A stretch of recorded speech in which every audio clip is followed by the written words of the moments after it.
ঝড় বৃষ্টি শীতে জীর্ণ শীর্ণ এই ঘরে বসবাস করে শাহিদা খালা। নেই কোনো দরজা, কাপড় দিয়েই দরজার কাজ চলে।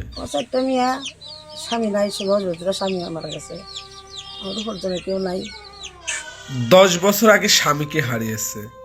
নেই কোনো ছেলে সন্তান, 4 মেয়ে। অনেক কষ্টে তাদের বিয়ে দিলেও তাদেরই ঠিকমতো চলে না।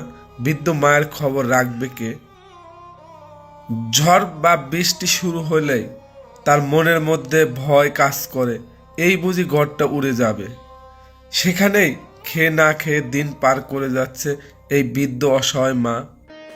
আশেপাশে প্রতিবেশী যদি কখনো খাবার দেয় কিংবা মানুষের কাছে সাহায্য নিয়ে যা হয় তাই দিয়ে চলে যাচ্ছে তার জীবন।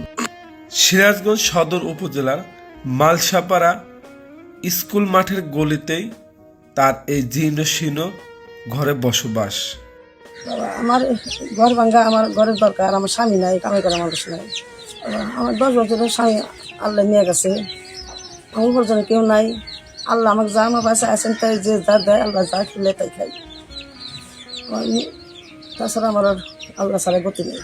আবার আপনি কাছে অনুরোধ, আল্লাহ তরফ থেকে আমার ঘর ডল ছেড়ে দিলে আল্লাহ তরফতে খুশি হয়ে আল্লাহ আপনি করে দয়া করবো, দিলে করবো। আমি খুব কষ্ট আছি, ঘরে পানি পড়ে থাকা কষ্ট হইতেছে আমার।